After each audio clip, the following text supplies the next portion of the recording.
got a crazy story to tell you. I just left a party, and one of my friends happens to work at a construction company who is currently doing a bunch of work for Google. Google is obviously Google. They're building in, I think it's on the southwest side of Fort Wayne, Indiana. They're building some data centers.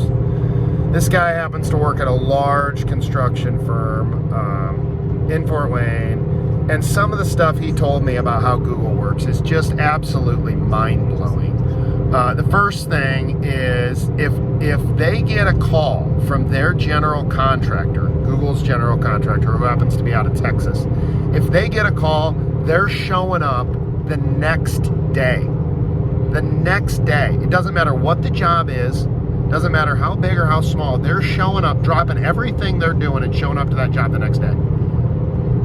That in and of itself is mind-blowing. The only reason they would do that is because of money. Like, the revenue that they are getting off of Google, I can't even comprehend what it would be.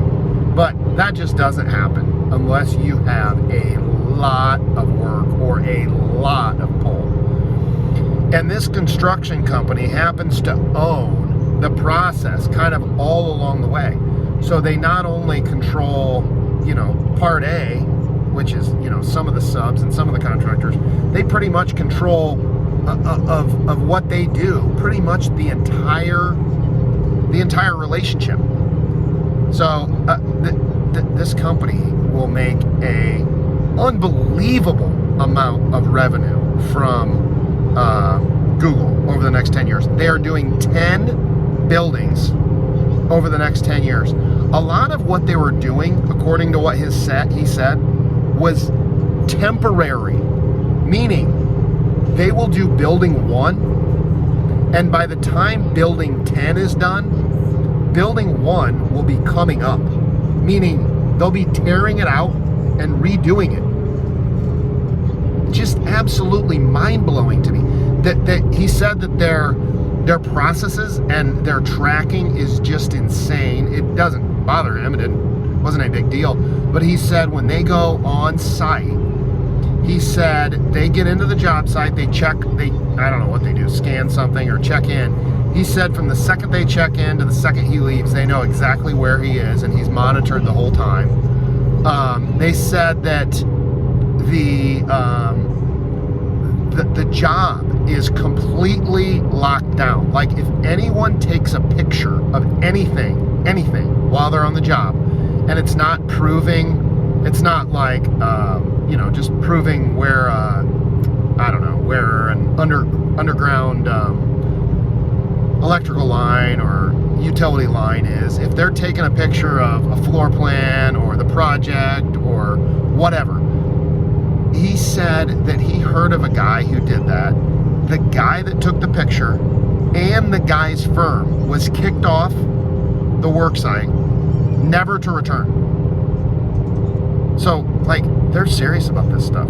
They don't want any leaks. Now, I don't know what in the world they're doing, but they don't want any leaks. They don't want anything getting out. I mean, and the culture that they foster around their build. This guy's a foreman, so it's not like he's in management or something. He called it the platinum checkbook, meaning there's no limit. Like, he thought, no, he doesn't know, I don't know, but he thought that Google was quote unquote making, and this is just what was going around his shop, so who knows if this is actually true, $1 million per second. So that, of course, if the firm thinks that they are completely loaded and they have no concern about money, well, of course they're going to charge whatever they want. Another thing that he mentioned that happened, he said they're on site, doing something. I don't know what they were pouring or what they were doing, but they had 7 triaxle dump trucks loaded full of material on site working. They were dumping it, spreading it, and doing whatever they asked them to do for the day. He said the general called him, and he's like, hey, I got to change plans for the day. I need you over at, XYZ. I need you over at a different spot, and I need you to do something else. And I guess the guy said to his contract at the general, like, well, I can't really do that right now. I got 7 loads of, ABC in my dump trailer here. I'm already full and loaded and ready to go. And I guess the general told him, just get rid of it. Just dump that and go do what I need you to do. In other words, cost is not an issue. Like, just do what I want and do it now. I mean, it's great for the market that I live in Fort Wayne, Indiana, that someone is able to come into that market and basically pay with an open-ended checkbook.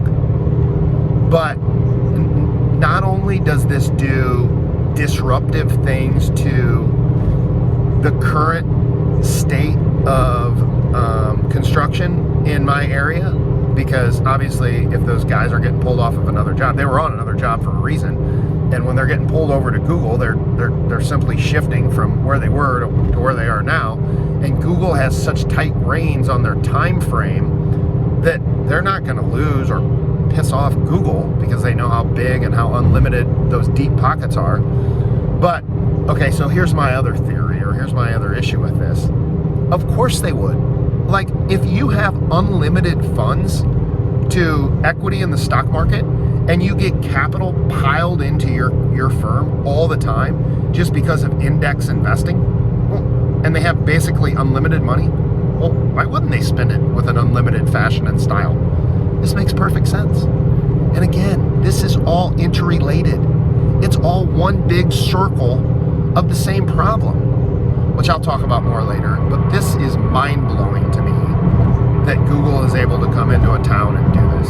Very, very fascinating and interesting. It's going to change construction. It's going to change a lot. The energy needs, there's no way that Fort Wayne, Indiana will be able to meet the energy needs of 10 of these buildings. They are, according to him, they are already starting to jack around thinking about the stupid, well, I shouldn't say stupid, but thinking about solar and all these nonsensical, in my opinion, non-static or not sustainable, intermittent energy sources.